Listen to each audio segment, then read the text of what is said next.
शक्ति से ही पूर्ण है, शक्ति के वो सिंदूर है, गौरी के गौरव के लिए जो हो रहे अब दूर है। शिव शक्ति से ही पूर्ण है, शक्ति के वो सिंदूर है, गौरी के गौरव के लिए जो हो रहे अब दूर है।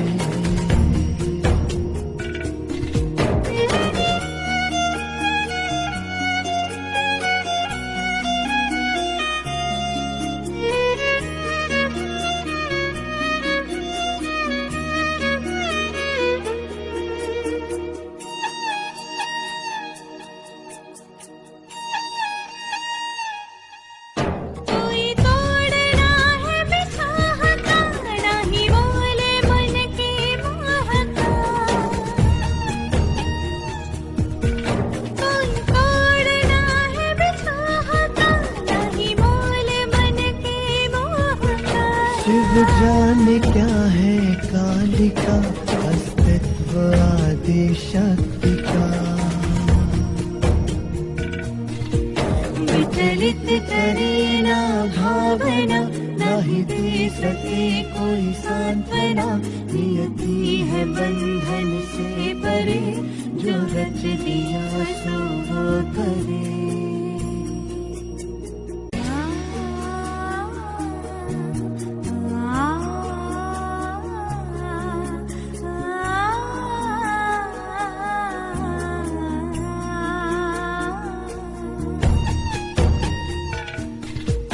कैलाश की गृह स्वामिनी, शिव की हूँ मैं अर्धांगिनी। निर्वाण मेरे सतीत्व का, खंडन न हो दायित्व का।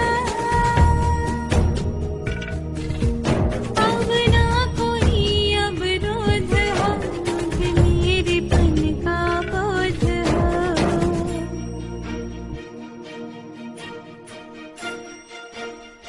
गिरिजा में ऊर्जा शिव से है, गौरी से शिव में शक्ति है, ये दो नहीं है एक है, अनुभूति सम अभिव्यक्ति है। हर श्वास शिव के नाम है, यह प्रेम भी अविराम है। शिव धैर्य तो संयम शिवा, है नयन जो शिव दृष्टि शिवा।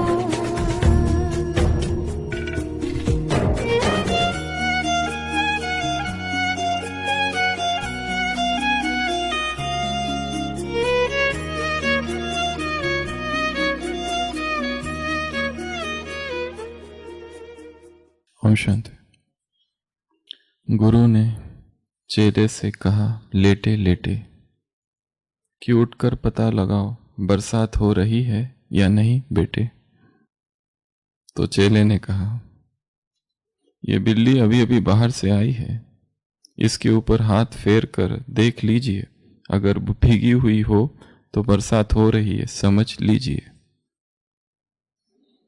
गुरु ने दूसरा काम कहा कि सोने का समय हुआ है, जरा दिया तो बुझा दे बछुआ। बछुआ बोला, आप आंख बंद कर लीजिए, दिया बुझ गया, समझ लीजिए। अंत में गुरु ने कहा हार कर कि उठ, किवाड़ तो बंद कर। शिष्य ने कहा, गुरुवर थोड़ा तो न्याय कीजिए, दो काम मैंने किए, एक काम तो आप कर लीजिए। अव्यक्त महावाक्य है बाबा के 18 मई 1969। 3 मिनट का रिकॉर्ड जब भरते हो तो कितना ध्यान देते हैं। आप सभी भी अपने 21 जन्मों का रिकॉर्ड भर रहे हो, तो भरते समय बहुत ध्यान रखना है। रिकॉर्ड में जरा भी नीचे ऊपर हो जाता है तो वह रिकॉर्ड हमेशा के लिए क्या हो जाता है। मुरली तो सुनी होगी ये। रिकॉर्ड में जरा भी नीचे ऊपर होता है तो उस रिकॉर्ड को क्या करते हैं, वो रिकॉर्ड हमेशा के लिए रद्दी हो जाता है। तुम्हारा भी 21 जन्मों के लिए सतयुगी राजधानी का जो रिकॉर्ड भरता है वह रद्द ना हो जाए। रद्द हुआ तो फिर दूर हो जाते हैं। तो यह सोचना चाहिए हमारे हर कर्म के ऊपर सभी की आंख है। एक्टर्स जब देखते हैं कि हमको सभी देख रहे हैं तो खास अटेंशन रहता है। कोई देखने वाला नहीं होता है तो अलबेलापन आता है। तो हमेशा समझना चाहिए हम भले अकेलेपन में कुछ करते तो भी सृष्टि के सामने है। सारी सृष्टि की आत्मा चारों ओर से हमें घूर घूर कर देख रही है। अव्यक्त वाणी 13 नवंबर 2008। लक्ष्य सबका बहुत अच्छा है लेकिन बीच में अलबेलेपन की माया बहुत आती है। अभी उसकी विदाई करना है। अलबेलेपन की विदाई और फुल स्टॉप का आह्वान, ठीक है ना? करेंगे ना? अलबेलेपन नहीं दिखाना। बाप दादा ने अलबेलेपन के बहुत खेल देख लिए, अभी सेकंड में फुल स्टॉप का खेल दिखाओ। पुरुषार्थ में सबसे एक बड़ी बाधा कौन सी है? अलबेलापन। आज नहीं, कल, बाद में देखेंगे। 2 काम तो मैंने कर लिए गुरुवर, कृपया 1 तो आप करो। सब कुछ मैं ही करूं? तो वैराग की चर्चा करते करते आज का है 9वां दिन। आहार की चर्चा 9 दिन की, वैराग की भी चर्चा 9 दिन। और वैराग स्वतः आ जाए जब हमें चीज़ों की व्यर्थता का पता चलता है, तो वही वास्तविक वैराग है। जब चीज़ों को हम नहीं छोड़ते, चीज़ें हमें छोड़ देती है अपने आप। वैराग वैसा ही हो जैसे पत्ते जब सूख जाते हैं झाड़ से तो क्या होता है? गिर पड़ते। उस तरह का वैराग हो, सहज, स्वाभाविक, जिसमें लगे ना कि हमने कुछ छोड़ा है। चीजें इतनी व्यर्थ हो चुकी हमारे लिए कि वो स्वतः ही छूट गई है। और वैराग की इस यात्रा में एक बहुत बड़ी बाधा कौन सी है? आलस। सुस्ती का मीठा रूप आलस। एक मुरली है ऐसी। इस आलस को हटाना है। और जब तक ये आलस नहीं हटेगा तब तक इस मार्ग में कुछ भी नहीं प्राप्त किया जा सकता। बाबा ने आज मुरली में कहा, तुम रूहानी यात्री हो। दिन रात तुम्हें यात्रा का ही ख्याल रहना चाहिए। वैराग भी एक यात्रा है, ब्रह्मचर्य भी एक यात्रा है, पुरुषार्थ भी एक यात्रा है, योग भी यात्रा है, ज्ञान भी एक यात्रा है। कल ज्ञान जहां तक समझा था, आज उसी ज्ञान को और नए रूपों में, नए अर्थों में, नए आयामों में समझना है, क्योंकि ज्ञान विराट है। कोई ये कह ही नहीं सकता कि मैंने सब कुछ जान लिया। कल तो बाबा ने सर्टिफिकेट दे ही दिया। कितना समझे हो तुम? 1 आना 1 रुपए में। और आज का चल कैसे रहो? चाल तुम्हारी कौन सी है? केकड़े वाली चाल। ठंडे हो, ठंडी का मौसम है। ठंडी का मौसम है तो क्या करो? वीर तुम अड़े रहो, रजाई में पड़े रहो, चाय का मजा रहे, प्लेट पकोड़े से सजा रहे, मुंह कभी रुके नहीं, रजाई कभी उठे नहीं, वीर तुम अड़े रहो, रजाई में पड़े रहो। माँ की लथाड़ हो या बाप की दहाड़ हो, तुम निडर डटे रहो, रजाई से उठो नहीं, वीर तुम अड़े रहो, रजाई में पड़े रहो। मुंह भले गरजते रहे, डंडे भी बरसते रहे, दीदी भी भड़क उठे, चप्पल भी खड़क उठे, वीर तुम अड़े रहो, रजई में पड़े रहो। प्रात हो या रात हो, संग कोई न साथ हो, रजाई में घुसे रहो, तुम वहीं डटे रहो, वीर तुम अड़े रहो, रजाई में पड़े रहो। एक रजाई लिए हुए, एक प्रण किए हुए, अपने आराम के लिए, सिर्फ आराम के लिए, वीर तुम अड़े रहो, रजाई में पड़े रहो। कमरा ठंड से भरा, कान गालियों से भरे, यत्न कर निकाल लो, ये समय तुम निकाल लो। ठंड है यह, ठंड है यह बड़ी प्रचंड है। हवा भी चला रहे, धूप को डरा रही, वीर तुम अड़े रहो, रजाई में पड़े रहो, रजाई धारी सिंह दिन भर। जैसे वो दिनकर है ये है दिन भर रजाई धारी। वैराग के भी इस मार्ग में सबसे बड़ी एक बाधा जो है वो है हमारे ही अंदर राग है। किसके प्रति? आराम के प्रति, नींद के प्रति, हमारे सुरक्षा क्षेत्र के प्रति। उस दिन भी कहा था ये मार्ग है असुरक्षा का। किसमें प्रवेश करना है? असुरक्षा में, जहां किसी भी चीज का कोई ठिकाना नहीं। उस मार्ग पे निकल पड़ना है। मार्ग बना हुआ नहीं है, जब हम चलेंगे तब पगडंडियां तैयार होगी। लिव डेंजरसली, वो सारी चीजें करो जो अब तक कभी नहीं की थी, जिसे हमने कहा था ये हमारी नहीं है, दूसरे करने वाले, दूसरों को करने दो। आज की मुरली में है, तुमने प्रण किया है। कौन सा? निर्विकारी होने का। बहुत बड़ा प्रण है। वो लोग यात्राओं पर जाते हैं, रहते 1-2 मास, फिर विकारों में फिरते, फिर नदी स्नान करने जाते। तुम्हारा प्रण बहुत बड़ा है, तुम्हारी प्रतिज्ञा बहुत बड़ी है, ये यात्रा बहुत बड़ी है। बाबा ने कहा है छोटी मोटी यात्रा नहीं है, बहुत बड़ी यात्रा है। ये वैराग की यात्रा है, ये याद की यात्रा है, ये ब्रह्मचर्य की यात्रा है, ये पवित्रता की यात्रा है, ये निर्विकारी होने की यात्रा है। बाप आए हैं तुम्हें केकड़े से देवता बनाने। अपने वैराग को तीव्र करते जाना है। बिना वैराग के अध्यात्म में कोई गति नहीं है और ना ही कोई उन्नति है। जितना चीजों से हम विरक्त होते जाएंगे, अनासक्त होते जाएंगे, उतनी ही तीव्र पुरुषार्थ में हम आगे बढ़ेंगे। बंगाल में एक संत था, वैष्णव संत, 19वीं शताब्दी, लाल बाला। आधी उम्र गुजर गई, 60-70 वर्ष का हो गया, फिर भी अभी तक संसार में डूबा था।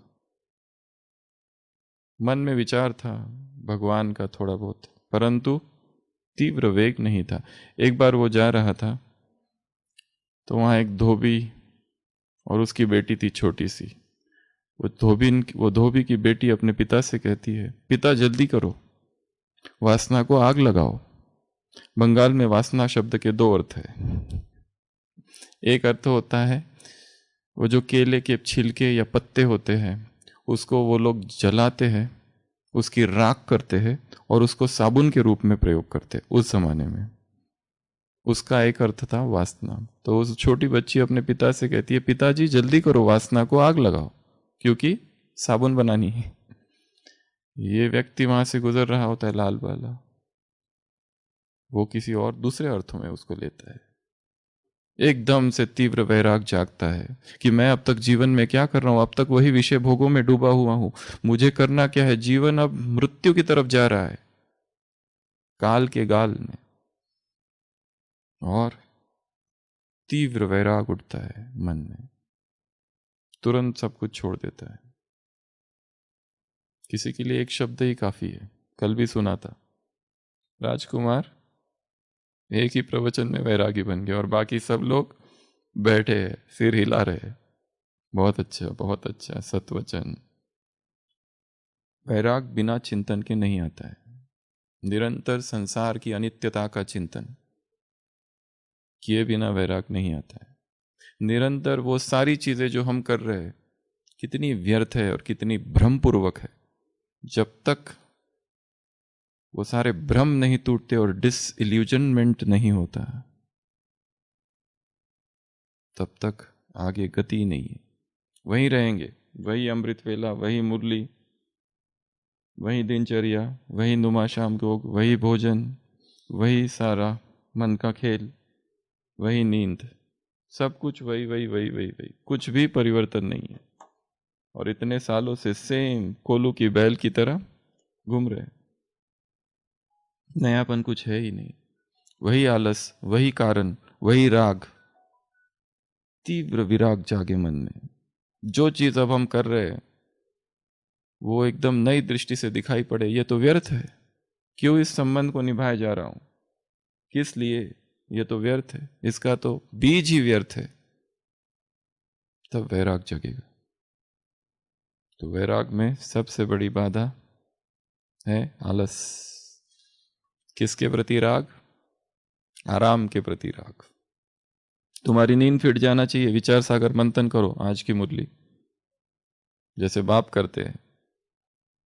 वैराग की कुछ स्टेजेस है, 4 स्टेजेस गिनाई है। जो पहली स्टेज है, इसको अलग अलग संस्कृत के नाम दिए गए हैं। ये जो पहली स्टेज है यतिमना, यतमना, ये वो स्टेज है यतमना कि जिसमें व्यक्ति को ये दिखाई पड़ता है कि मेरे सभी दुखों का कारण मैं खुद हूं। ये इनिशियल स्टेज है वैराग की। ये सारा जो हो रहा है ये मैंने ही अपने अंदर एक मेंटल पैटर्न क्रिएट किया है, और जो कुछ हो रहा है वो मेरी ही वजह से हो रहा है, किसी और की वजह से नहीं। हम सोचते हैं उसके वजह से मुझे दुख हो रहा है, पर उसके वजह से मुझे दुख नहीं हो रहा है। मेरी ही आसक्ति है, मेरी ही डिजायर है, एक्सपेक्टेशन है जो मुझ तक वापस आ रही है और दुख का रूप धारण कर रही है। यतमना ये अवस्था है वैराग की, जहां पर यह डीप रियलाइजेशन व्यक्ति को होता है कि जो कुछ भी हो रहा है सम टोटल मेरे साथ, या फिर मेरी जो अभी अवस्था है ज्ञान योग की, वो मेरे ही वजह से है। ना मेरे डिपार्टमेंट की वजह से, ना इंचार्ज की वजह से, ना साथियों की वजह से, ना जूनियर्स की वजह से, ना स्टूडेंट्स की वजह से, किसी चीज की वजह से। इसलिए मुझे ही, ना किसी स्थान की वजह से, इसलिए किसी स्थान को बदलने से भी कुछ नहीं होने वाला।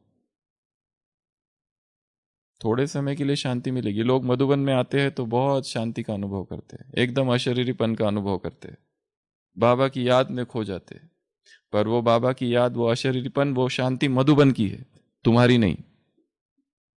यहां से जाते ही तुम फिर अकेले हो जाओगे जैसे थे, अगर इसको अपने अंदर समाया नहीं तो।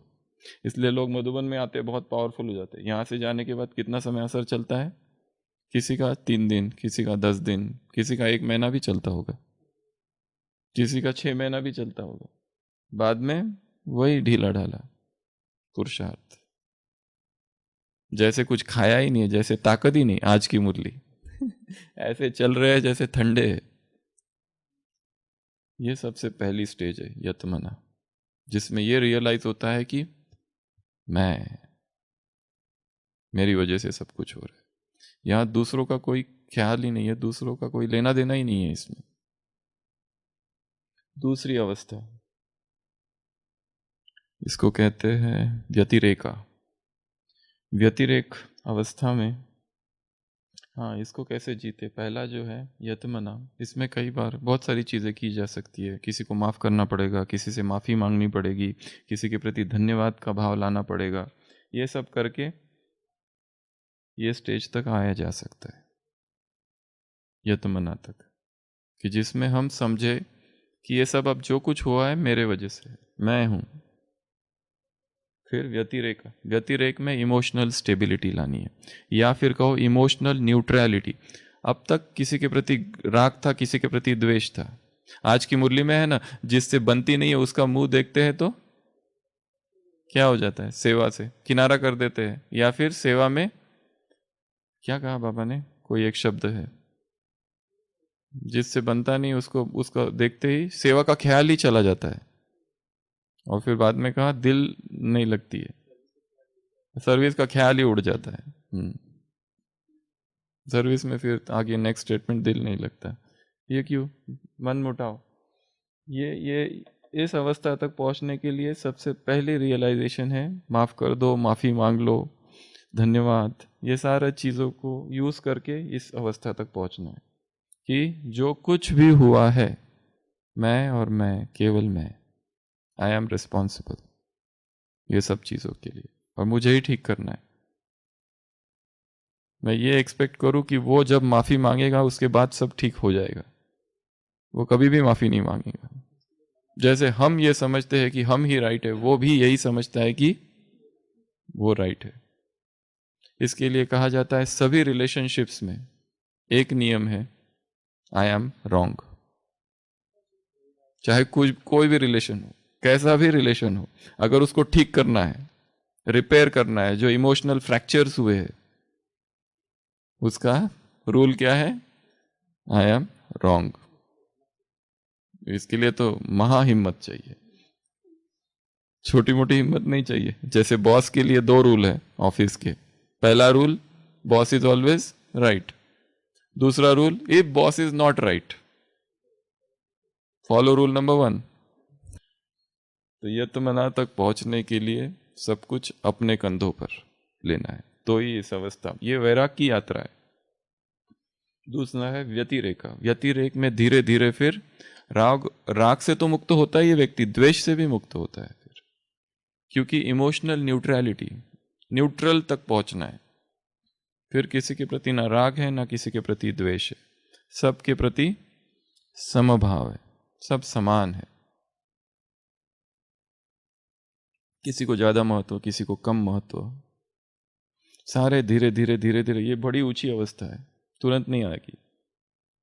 साधना करते करते करते करते करते करते करते योगी को धीरे धीरे रियलाइज होता है कि राग वाली चीजें दुख तो देती है, पर द्वेष भी नहीं होना चाहिए किसी। ये अच्छा लगता है, ये लाइक्स और डिसलाइक से परे निकल जाना। व्यतिरेक संस्कृत शब्द है, उसमें ये वैराग की, ऑलमोस्ट जितनी वैराग की किताबें, सभी में ये 4 अवस्थाओं का वर्णन है।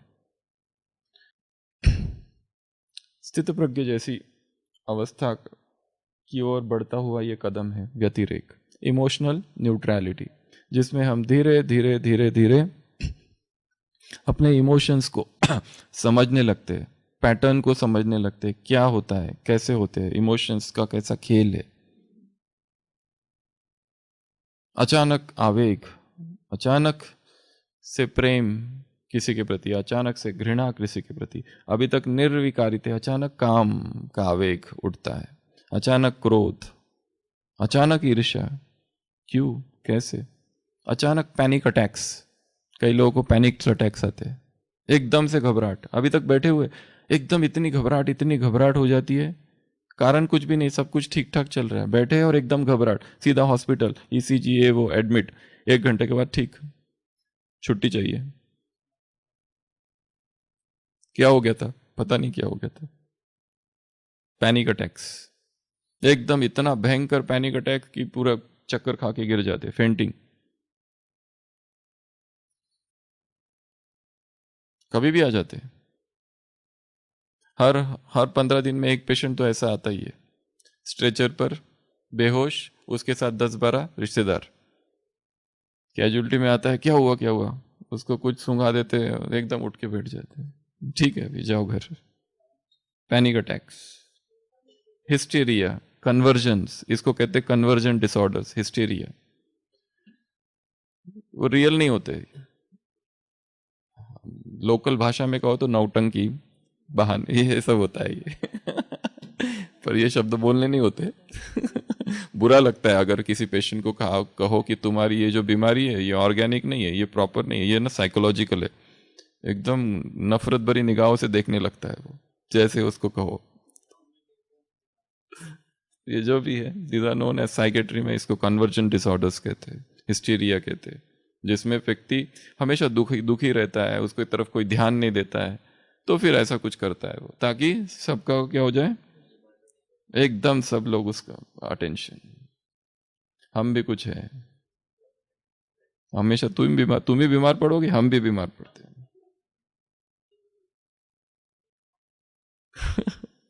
अटेंशन सीकिंग बिहेवियर है ये सारा, क्योंकि इससे अंदर का खालीपन है, कैसे भरे, कुछ ना कुछ तो करती है आत्मा उसको भरने के लिए, तो ये भी उसमें से एक है। व्यतिरेका अर्थात इमोशनल स्टेबिलिटी की तरफ चलना है, स्टेबल हो जाए इमोशन, एक रस, मूड एक रस। अगला है एकेंद्रिय, फीलिंग प्रूफ कह सकते हैं, but feeling stability of feelings. अगला है एकेंद्रिय। एकेंद्रिय जो अवस्था है, तीसरी अवस्था है, जिसमें व्यक्ति अब बहुत स्टेबल होने लगता है, बहुत बहुत स्टेबल। मूड फ्लक्चुएशंस ना के बराबर है। एक रस, जो मूड सुबह है वही दोपहर को है, वही रात को है। दिन भर में 1000 चीजें हो रही है, फिर भी एकदम स्टेबल है। वो एकेंद्रीय अवस्था है। और लास्ट अवस्था जो है इसकी, वशीकर, ये सबसे फाइनल स्टेज है, सुप्रीम वैराग, हाईएस्ट स्टेज है वैराग की, वशीकर वैराग सबसे ऊपर, जिसमें अभी साधना करते करते करते, इमोशंस पर काम करते करते, मेंटल पैटर्न को समझते समझते, चित्त और चित्त की वृत्तियों को समझते समझते सबके प्रति साक्षी भाव उत्पन्न हो गया है। जो भी उत्पन्न हो रहा है मन में, पता है ये अनित्य है, थोड़ी देर रहेगा चले जाएगा। और उसको पता है अभी मेरे मन में क्रोध आ रहा है, वो क्रोध को देखता है, आया और चला गया, स्पर्श नहीं कर पाता उसको, इतनी साक्षी भाव। वृत्तियां, बहुत सारी वृत्तियां है, 54 प्रकार की वृत्तियां, अलग अलग शास्त्रों में अलग अलग गिनाई हुई है। चित्त और चित्त की वृत्तियां। आज की मुरली में एक बहुत ड्रामेटिक स्टेटमेंट है नया, आत्मा में क्या है? मन, बुद्धि और चित्त, अर्थात मन से चित्त अलग है। इस पर थोड़ा चिंतन करो आज। अभी तक तो हमेशा कहते हैं मन बुद्धि संस्कार, आज की मुरली में है मन, आत्मा में क्या है? मन, बुद्धि और चित्त। चित्त वृत्ति निरोधा इति योगः। पतंजलि योग सूत्र में योग की परिभाषा क्या है? चित्त की वृत्तियों का निरोध, ये है योग। मॉडिफिकेशंस ऑफ चित्ता, ये जो भटकना है चित्त का, उसको स्थिर करना, ये योग है। तो there is no English word. जैसे संस्कार के लिए कोई इंग्लिश शब्द नहीं है, जैसे धर्म के लिए कोई इंग्लिश शब्द नहीं है, जैसे वृत्ति के लिए कोई इंग्लिश शब्द ही नहीं है। जो कुछ है वो सारे झूठे है, वो कंप्लीट नहीं है, वो बन ही नहीं सकते, बना ही नहीं जा सकते, वो वही है। संस्कार को कैसे ट्रांसलेट करेंगे? धर्म के क्या ट्रांसलेट? धर्म रिलीजन नहीं है, रिलीजन दूसरा है, धर्म अलग है, वृत्ति अलग है। स्वभाव का क्या ट्रांसलेशन है? कोई ट्रांसलेशन नहीं है। संकल्प का क्या ट्रांसलेशन है? थॉट, रिजोल्यूशन, ओथ, प्लेज, कोई भी नहीं। संस्कृत के और कुछ हिंदी के ऐसे शब्द है जिनको कभी भी ट्रांसलेट नहीं किया जा सकता, अनट्रांसलेबल है वो। उस पर एक क्लास थी कभी। तो वैराग इन अवस्थाओं से गुजरता है। पहले अपने ऊपर रिस्पॉन्सिबिलिटी, माफ कर दो, माफी मांग लो। दूसरा, न्यूट्रल में आना है कि जो कुछ हो रहा है, इसलिए वो जो अभ्यास है बॉडी स्कैन का, ऊपर से नीचे तक, नीचे से ऊपर, ये सबसे इंपॉर्टेंट अभ्यास है। 1 घंटा ये अधिष्ठान तो होना ही चाहिए। अपने कमरे में बैठकर लॉक कर दो खुद को, ना अभी हाथ हिलेगा ना पैर हिलेगा, बिल्कुल लॉक, ऊपर से नीचे तक, नीचे से ऊपर तक देखते जाना है, नीचे से ऊपर, ऊपर से नीचे। जो कुछ भी प्रकट हो रहा है, यहाँ दर्द हो रहा है, सब अनित्य है। और जब ये देखने लगोगे, श्वास, श्वास को भी आ रही है जा रही है, 2 देखने के बाद फिर 3rd स्टेज है मन, चित्त और चित्त वृत्ति, सतिपट्ठान, ये चारों आते हैं। फिर देह और देह पर उत्पन्न संवेदनाएं, श्वास की अनित्यता, फिर मन की अनित्यता, चित्त की वृत्तियों की अनित्यता, सब कुछ अनित्य अनित्य। और योगी धीरे धीरे स्थिर हो जाता है। उसे फिर कोई भी चीज आकर्षित नहीं करती है, प्रकृति भी आकर्षित नहीं करती, कुछ भी आकर्षित नहीं करता। वो भी एक आकर्षण है, पर वो संसार के आकर्षणों से थोड़ा ऊपर है, अच्छा है, जो भगवान की ओर ले जाने वाला है। फिर धीरे धीरे योगी, देखा होगा, एक ही गुफाओं में बैठे रहते हैं। क्या उन्हें इच्छा नहीं होती है? बाहर इतना अच्छा मौसम है। कोई इच्छा नहीं है योगियों को, कुछ भी नहीं करना है उनको, बस बैठे हैं। तिब्बत के बुद्धिस्ट योगी दीवार को देखकर बैठ जाते हैं योग में, और उनके मेडिटेशन में। योग तो नहीं कहते वो लोग, ध्यान कहते हैं। बस कुछ भी देखना नहीं है, चुपचाप। वो कहते हैं कि खुले में ध्यान नहीं करना है, नहीं तो ध्यान आकर्षित होता है इधर उधर। बंद कमरों में, शून्यागार, बंद कमरों में ध्यान करते। इतना संसार में क्या कुछ करते हैं लोग। तो वैराग धीरे धीरे धीरे धीरे अलग अलग स्टेजेस थ्रू जाते रहे। और फिर जितनी अंतर्मुक्ता, एकेंद्रीय अर्थात एक ही इंद्रिय पर एकाग्र हो जाना, जैसे ध्यान में बैठते हैं इसमें योगी, और मेरी सबसे चंचल होने वाली इंद्रिय कौन सी है? बस उसी पर ध्यान करते रहो। आंखें हैं, बस आंखों पर ही ध्यान करते।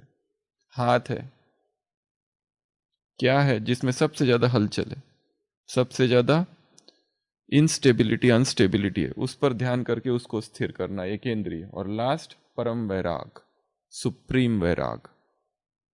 इसमें व्यक्ति फ्री हो जाता है, उसको कुछ फर्क नहीं पड़ता है फिर। तो ये सब में बाधा कौन सी है? फिर उसी टॉपिक पर आते हैं, आलस, अलबेलापन।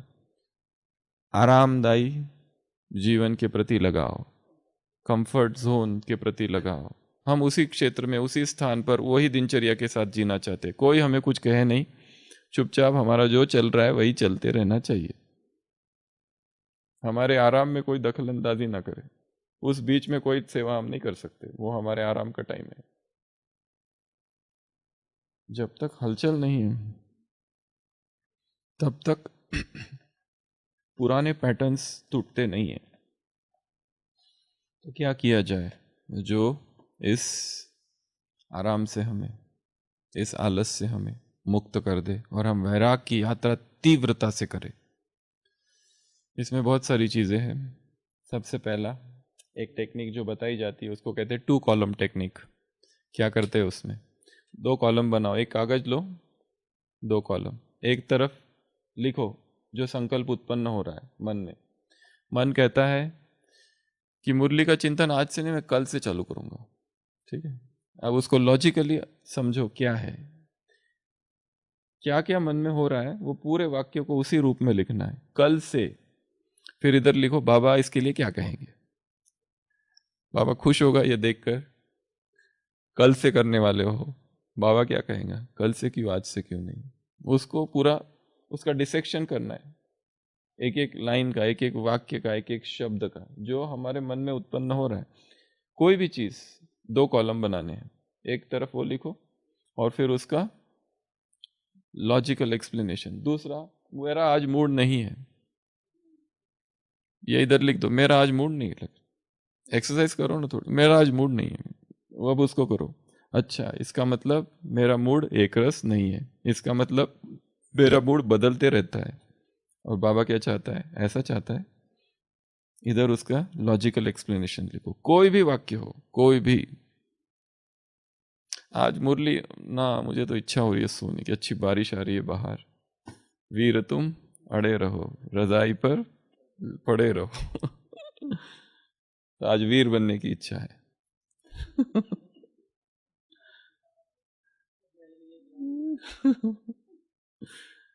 उसका 2, जो भी मन में आता है, एक इधर लिखना है एक पेपर में और उसका उधर दूसरा लिखना है। छोटे चिट पेपर है क्या? चिट पेपर्स इतने इतने, जितने लोग हैं उतने। एक एक्सपेरिमेंट है, बहुत अच्छा है, या तो कल करेंगे, नहीं तो हाँ हाँ करो करो। उसके 4 और सबको एक एक दे दो। तो ये सबसे पहली मेथड, इसको कहते हैं rationalistic self talk 2 column method. जो भी मन में आता है उसको लिखो और उसका विश्लेषण करो। उधर मन ही पहले लिख दो, 3-4 संकल्प लिख दिए, छोड़ दिए। अब इधर का जो कॉलम है, एकांत में कहीं जाओ, छत पर जाओ, गार्डन में जाओ, या वॉक के लिए निकल जाओ, जे से निकालो, वो पढ़ लिया, अंदर रख दो। अब जाओ 10 मिनट थोड़ा चिंतन करो उसके ऊपर। My thought and logic, rationality behind it. मेरा ये विचार है, विचार क्या है कि आज मूड नहीं है। आगे लिखो, भगवान ये सुनेगा तो वो क्या कहेगा। तो इसको कहते हैं, ये एक अच्छी मेथड है, 2 कॉलम मेथड। दूसरी मेथड है पॉजिटिव सेल्फ टॉक। ये सबको पता ही है, जिसको सोमान कहते हैं। पर इसको, वो सोमान के जो हमारे रेडीमेड स्टेटमेंट्स हैं ना सारे अब तक वाले, उसको थोड़ा बाजू रख दो, शब्दों को चेंज करो। मैं मास्टर सर्वशक्तिमान, मास्टर सर्वशक्तिमान, मास्टर सर्वशक्तिमान कहते कहते ही नींद, उसको थोड़ा चेंज करो। मैं पावरफुल हूं, ये चेंज हो गया, शब्द बदल गए। हाँ, तो ये ऐसे स्टेटमेंट्स हमारे पास होने चाहिए, बहुत पावरफुल पावरफुल महावाक्य मुरलियों से निकाल के रखने अलग से, या तो अपने खुद ही क्रिएट करो, पर रहने चाहिए। आलस और मुझ में हो ही नहीं सकता, ये आलस हो ही नहीं सकता, ऐसे रिजेक्ट कर देना, ये तो मेरे लिए बाएं हाथ का खेल है। 2 बजे उठना सुबह, ये कोई कठिन बात है? एकदम सहज है मेरे लिए। अपनी खुद की भट्टियां करनी है। यहां जो भट्टी हो रही है ये आपकी भट्टी नहीं थी, यह सार्वजनिक भट्टी थी। सार्वजनिक भट्टी का रूपांतरण यदि व्यक्तिगत भट्टी में नहीं हुआ तो ये यहां आना और भट्टी करना व्यर्थ हुआ। ये आपकी भट्टी नहीं थी, ये तो सार्वजनिक भट्टी थी, ये आपका दिया हुआ प्रोग्राम नहीं था, ये दिया हुआ था किसी और का, रेडीमेड था। ये आपको अपनी भट्टी खुद तैयार करनी है। ये भट्टी आपने की, अब यहां से जाने के बाद दिस भट्टी सार्वजनिक भट्टी कन्वर्ट हो जानी चाहिए व्यक्तिगत भट्टी में, और व्यक्तिगत भट्टी जो होगी वो गुप्त होगी, किसी को भी ना पता चले हम कौन सी भट्टी करने वाली, क्योंकि वो भट्टी हमारी अपनी होगी। हमें अपनी कमियां, हमें जितना पता है दूसरा और किसी को भी नहीं पता। डॉक्टर को थोड़ी ना पता है, डॉक्टर के पास जाते हैं तो क्या बताते हैं, क्या कहो बताओ क्या क्या है, 4-5 चीजें बताते हैं। कई सारे पेशेंट्स तो भूल ही जाते हैं वहां आने के बाद क्या बताना है। कई लोग लिख के लाते हैं तो याद रहे कम से कम, ये तकलीफ है। और कितनी भी बताए तो भी कुछ ना कुछ तो छूटेगा ही। उसी तरह हमें अपनी बीमारियों के बारे में, अपने सिम्टम्स का हमें जितना पता है किसी और को पता नहीं है, इसलिए मेरी भट्टी अपनी अलग होगी। हमारी आदत है रोने की। आज की मुरली में है ना, रोते क्यों? रोने से क्या फायदा? ओके वापस आने वाला है क्या? गया तो गया, मम्मा काका, वो वापस आएगा क्या? जिसको जाना था गया। अब रोने का संस्कार है, पर ये कोई इतना आसान नहीं है कि मुरली सुन ली आज की और गया, ये काम करना पड़ेगा। इसलिए अपनी 21-21 दिन की भट्टियां निर्माण करो। 21 दिन की एक पूरी हुई, अब दूसरी 21 दिन की, 21 दिन की रोने की भट्टी, रोना प्रूफ की भट्टी, रोने की नहीं। अपनी अपनी अलग। किसी को बुरा लगने की बीमारी है, कोई कुछ बोलता है तुरंत बुरा लगता है, छुई मुई, टच मी नॉट, एकदम फीलिंग आ जाती है, और इतनी गहरी आ जाती है फीलिंग कि व्यक्ति भूलता नहीं है उस बात को। उसने मुझे 10 साल पहले ऐसा कहा था, मुझे कहा था गेट आउट, अभी भी याद है उसको। तुमने मुझे ऐसा कहा था, मैं भूलूंगी नहीं, चाहे उसके बाद तुमने कितनी मदद की हो, तो ये तुमने कहा था, भूले नहीं है। अपनी 21-21 दिन की नई नई भट्टी है, और भट्टी उस पर करनी है जो हमारी सबसे बड़ी कमजोरी है, और वो गुप्त हो, किसी को कुछ भी कानो कान खबर ना हो उस भट्टी की। हमारी सबसे बड़ी कमजोरी यदि भोजन है तो उस पर भट्टी करो। फिर दिन रात खाऊं क्या खाऊं और किसको खाऊं, यही विचार चलते रहते हैं योग में, उस पर ही भट्टी करो। अमृत वेला नहीं हो रहा है, संकल्प करो कि आज के बाद 2 बजे के बाद उठना अर्थात आलस की निशानी है। तीव्र पुरुषार्थी अर्थात उनके लिए सुबह 2-2:30 के बीच उठना है, तभी तो कहीं जाके योग का चार्ट बढ़ेगा। शाम को कहाँ हल्का फुल्का योग होता है, दिन भर तो बात ही मत पूछो। कारोबार इतना है, धंधा दोरी, गोरख धंधे इतने सारे हैं, वो आपके ऊपर है, कितना भी करो। अमृत वेला 2 बजे चालू होता है, दैट्स इट। तो अमृत वेला 2 बजे चालू होता है, 2 से बाद में उठना अर्थात आलस। और ये करने के लिए सारी दिनचर्या बदलनी पड़ेगी, ये इतना आसान काम नहीं है। और ये 4 दिन का काम नहीं है, 5 दिन का काम कर लिया हो गया, जीवन पर्यंत स्वभाव बन जाए, संस्कार बन जाए। किसी अलार्म की आवश्यकता नहीं, अपने आप आँख खुले, चाहे फिर आगे कितने भी बजे सो जाओ तो भी उतने ही बजे आँख खुले, ऐसा अभ्यास। इसके लिए तो पूरा दिनचर्या को ऊपर नीचे करना पड़ेगा, भोजन के समय को चेंज करना पड़ेगा, रात को जो करते हुए सो रहे वो सारी क्रियाओं को बदलना पड़ेगा, तब कहीं जाके स्वतः सहज आँख खुलेगी। तो ये भट्टी है, आलस से मुक्त। नहीं तो यही तो आलस है, 2 बजे उठते भी है तो क्या होता है, बारिश आ रही है, आहा हा, वीर तुम पड़े रहो, रजाई पर पड़े रहो। उठने की इच्छा नहीं होती है। सर्दी के दिन और आ रहे हैं, फिर तो और ऐसा लगता है कि एक बहन कहती थी सुबह मैं उठ तो जाती हूं, देखती हूं 4 बज गए, परंतु मैं स्वप्न में हूं और स्वप्न में मेरी बाबा से मुलाकात हो रही है। बाबा एकदम सामने है, मैं और बाबा सूक्ष्म होता है। तो उठना चाहिए मुझे कि नहीं उठना चाहिए? मतलब अगर उठ जाऊं तो ये जो बाबा से जो एकदम नजदीक का अनुभव हो रहा है वो तो टूट जाएगा ना। और मतलब ऐसे आंखें बंद है, एकदम ऐसे हल्की सी नींद में हूं और स्वप्न चल रहा है। मतलब एकदम दिखाई दे रहा है बाबा, एकदम ऐसे आनंद अनुभव हो रहा है। ये सब माया है। उठो, बाबा ध्यान को भी माया कहते हैं, तो ये क्या कहां से लाए? तो सबसे पहला बताया 2 कॉलम टेक्निक, दूसरा बताया पॉजिटिव असर्शंस, तीसरा है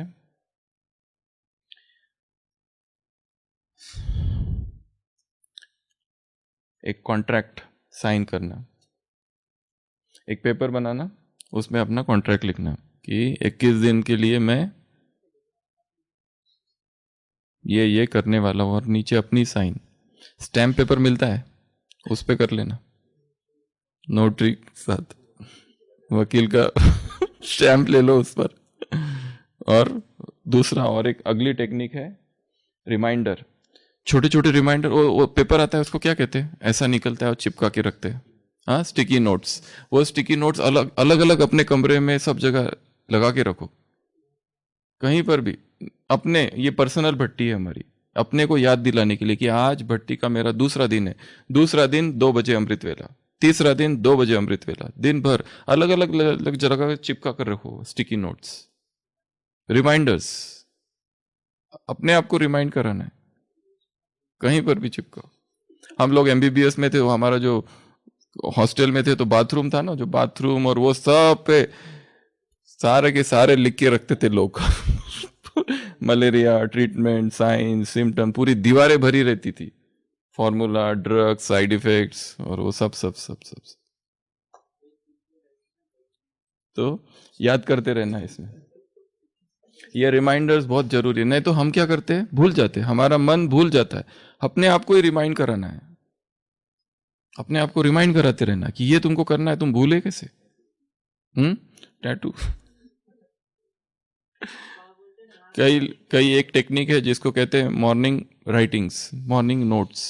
कई लोगों की आदत होती है, जो अच्छे राइटर्स होते हैं, वो सुबह सुबह 2 बजे उठते हैं और लिखना चालू करते हैं। दिन में नहीं लिख पाते, वो सुबह सुबह लिखते हैं। स्टोरीज, फिल्म की स्टोरी लिखनी है, सुबह सुबह स्क्रिप्ट सुबह लिखते हैं। सुबह का टाइम बहुत अच्छा होता है। तो इसमें भी सुबह सुबह अपने आप को रिमाइंड कराओ कि मेरी ये भट्टी चालू है, न रोने की, न दुखी होने की, ये भट्टी चालू है स्थिर। मेरी भट्टी चालू है 8 घंटा बैठकर योग करने की। ये बहुत बड़ा ऊंचा टारगेट है, कम से कम 5 तक तो पहुंचो या 4 तक तो पहुंचो। अभी तो एक हार्डली आधा घंटा सुबह या 1 घंटा सुबह और 1 घंटा शाम को पूरा हो गया, उसे में ही तृप्त है। किसी को नींद आती है बहुत, अलर्ट बैठने की भट्टी रखनी है। बैठो आधा ही घंटा, पर फुल अलर्टनेस में, नींद में ना जाए हमारा, नींद आए ही ना। क्यों नींद आ रही है? अगर नींद आ रही है तो कारण ढूंढो, कुछ तो कारण होगा। क्यों दूसरों को आकर मुझे कहना पड़ता है सो नहीं? योग में बैठते ही नींद आनी चालू हो जाती है, आंखें बंद रहती है, बस क्या कर रहे हैं किसको पता नहीं। पर इसमें तो टाइम वेस्ट हो रहा है। इससे बेटर है कि 2 बजे उठने से अच्छा तो 3 बजे उठो, फिर कम से कम नींद तो नहीं होगी। नींद कम हो रही है, इसका मतलब एक कारण ये भी है। फिर जो कुछ करना है वो धीरे धीरे धीरे धीरे आगे बढ़ना है। एकदम करने जाओगे तो फिर वो ठीक नहीं होता है। बहुत slowly and gradually, slowly and gradually, अपने शरीर को देखते हुए, संभालते हुए। तो अगली टेक्निक है रिवॉर्ड, खुद को रिवॉर्ड देना। कुछ कर लिया अच्छा, तो अब अपने आप को शाबाशी देना कि हाँ बहुत अच्छा किया, एक दिन तुमने करके दिखाया। रिवॉर्ड मिलना ही चाहिए तुमको, एक दिन करके दिखाया है तुमने, शाबाश, पैट, बहुत बढ़िया, वाह रे मैंने ये कर दिखाया। इच्छा नहीं थी, बिल्कुल दर्द हो रहा था, आज लग रहा था नहीं नहीं हम एक्सरसाइज नहीं करेंगे आज, आज तो दर्द है ना, क्यों करे, करके दिखा देना। ये किसी और को दिखाने के लिए, ये हमारी सेल्फ विक्ट्री है, अपने लिए विक्ट्री है।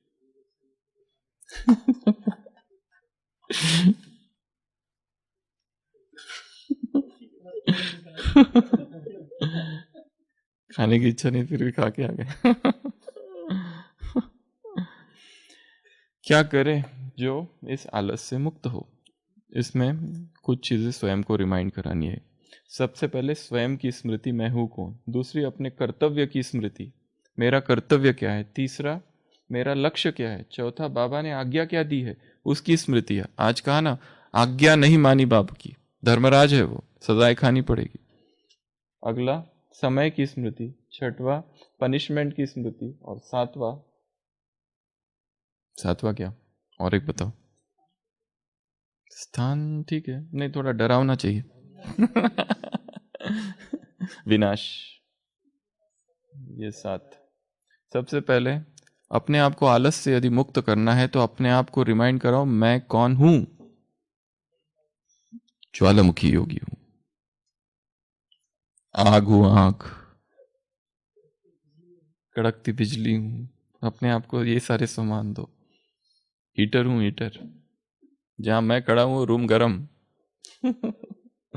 समान। दूसरा अपने कर्तव्यों की स्मृति, मैं किस लिए हूं, क्या कर रहा हूं, 10 साल से क्या कर रहा हूं, 20 साल से क्या कर रहा हूं, क्या वही कर रहा हूं जिस लिए मुझे भेजा गया था धरती पर। तीसरा लक्ष्य क्या है मेरा,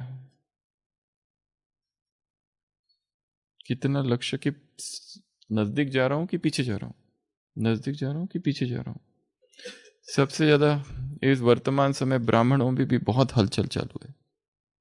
कितने कम होंगे जिनको स्मृति है पुरुषार्थ की। आधे से ज्यादा बिजी है किसमें, काम करने में। उसको वो नाम देते हैं सेवा। वो सेवा भी नहीं है, कुछ और ही है। एक बहुत बड़ी बहन अपना अनुभव कभी सुना रही थी कि वो कभी ट्रेन से ट्रैवल कर रही थी, तो उसके सामने एक बहुत योगी तपस्वी सन्यासी बहन बैठी हुई थी, दूसरे संस्थाओं की, एकदम शांत बैठी, और ये सारी छोटी बहनें थी। ये अपना चालू हो गई, आत्मा परमात्मा, आत्मा परमात्मा, आत्मा परमात्मा। बाबा कहते हैं ट्रेन में सेवा करो। इसको पकड़ पकड़ के पर्ची दे रहे, वो दे रहे, ये कर रहे, 1 मिनट भी स्थिर नहीं है बिल्कुल, और वो चुपचाप बैठी हुई। आखिर वो बहन ने इस बहन से पूछा, ये बहन कह रही है कि ये बहुत पुरानी बात है कि तुम लोग क्या कर रहे हो। तो उसने कहा सेवा। क्या कर रहे, सेवा। वो बहन ने कहा तुम, ये सेवा नहीं है, तुम्हारा प्रचार है केवल, बस इसको सेवा मत कहो, this is just propaganda, marketing. जिसको हम सेवा कह रहे हैं और जिसके लिए इतना बिजी है, दिन रात उसकी मीटिंग्स, उसका प्लानिंग, उसका ये, उसका वो, क्या वास्तव में वो सेवा है? क्या मन की स्थिति कैसी रहती है उस समय? सेवा तो है, परंतु अंदर से लड़ाई चल रही है दो आत्माओं की, आपस में मिलता नहीं है उनका। तो यहाँ कहाँ सेवा और कहाँ क्या, ये खाली नाम है, सेवा का बैनर है, अंदर तो सूक्ष्म लड़ाइयाँ चल रही है, ये सेवा नहीं है। Post, position. अगला क्या बताया, एक तो स्वयं की स्मृति, कर्तव्य की स्मृति, लक्ष्य की स्मृति, बाबा की आज्ञा है। जब हम ये भूल जाते हैं तब आलस हो जाता है, फिर वैराग भूल जाता है, कुछ भी याद नहीं रहता है। आज्ञा है क्या क्या है उसकी, ऑर्डर्स, ये करो, याद है हमको, कुछ भी याद नहीं है, क्योंकि हम इसके लिए मुरलियों पर काम करना पड़ेगा। रोज की मुरलियों से ऑर्डर्स निकालने पड़ेंगे, क्या ऑर्डर है आज की मुरली में, ऑर्डर। ये नहीं कि देखो करना हो तो करो, बाप राय देते, वो नहीं, सजेशंस नहीं, फतवा, फरमान, ऑर्डिनेंस। ये किया तो वो होगा, दंड मिलेगा तुमको अगर ये नहीं किया तो। अगला समय, कौन सा समय चल रहा है। वो व्यक्ति को केवल इतना सुना, एक छोटी बच्ची अपने पिता से कह रहे वासनाओं को जला दो, वैराग जाग गया। हम रोज इतना सुनते, कुछ भी नहीं, वैराग जागता है। क्यों? इतने जड़ बुद्धि क्यों हो गए, वैराग जागता ही नहीं। अगला बताया सजा है, फिर बहुत रोना पड़ेगा, मांगेंगे कि मुझे थोड़ा समय दे दो, ये दे दो, वो दे दो, कुछ भी नहीं मिलेगा, और लास्ट विनाश सामने खड़ा है, फिर कुछ भी नहीं कर सकेंगे। इसके लिए अपनी आलस की पॉइंट्स निकालने, जिसको हम नॉर्मल कहते हैं एक्चुअली वो आलस है। जिसको हमने कहा कि मेरे शरीर को ये सूट होता है, वो शरीर को नहीं सूट होता है, वो मन का एक ये है, हाँ, कंडीशनिंग है मन की, या कहो जो हमने अपने आप को रिपीट करा करा के वो सिखा दिया है कि ऐसा होना चाहिए, ऐसा ही होता है, पर वैसा है नहीं। हमारी नेचुरल अवस्था जो है बहुत ऊंची अवस्था है, सहज राजयोग की अवस्था, सहज अशरीरीपन की अवस्था, देहभान की ग्रहचारी उसमें ना हो, आज की मुरली वो अवस्था।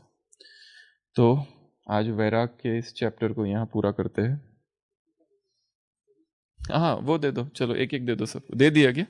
अभी आप सबको इसका एक फ्लाइंग ऑब्जेक्ट बनाना है, और कितना आपको 3 मिनट दे रहे हैं, 3 मिनट में उसको ऐसा बनाओ कि जो वो उड़ सके, फ्लाई कर सके। लिखना नहीं है उसके ऊपर, बनाओ उसका कुछ तो फ्लाइंग ऑब्जेक्ट, फ्लाई, हाँ इसका बनाओ, और मुझे भी एक दे दो 3 मिनट में। जिसका सबसे ज्यादा जाएगा वो जीतेगा।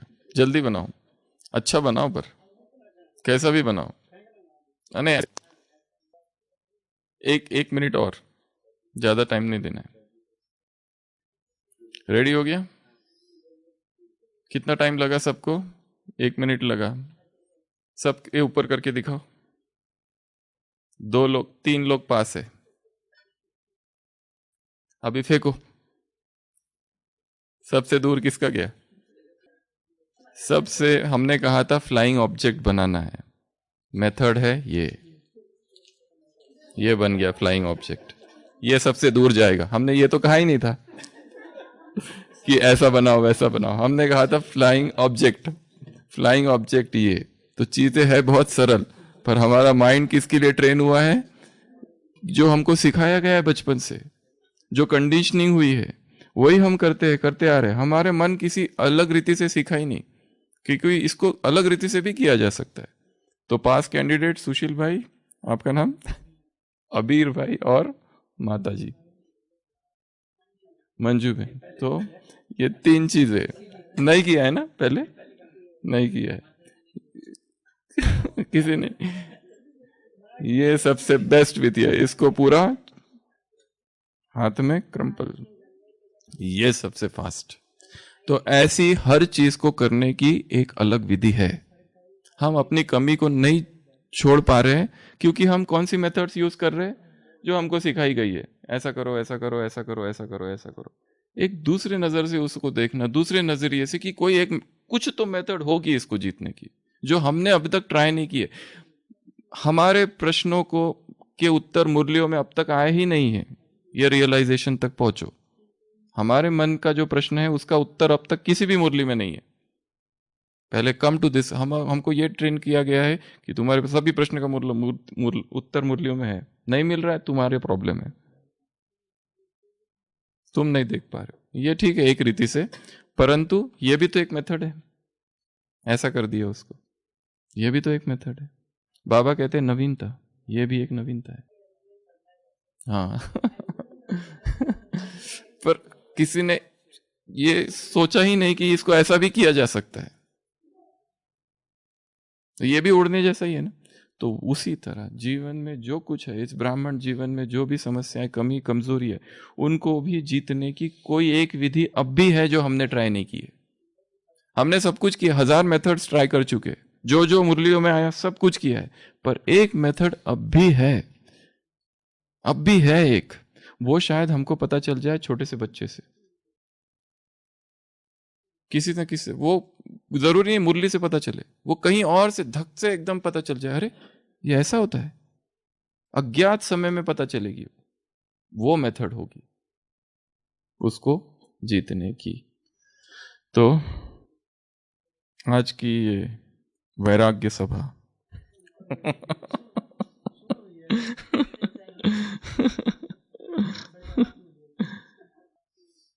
क्या क्या ये पोएम, ये तो कहीं पर भी आप मिल जाएगी आपको। आप अपनी बनाओ। अच्छा, ओम शांति।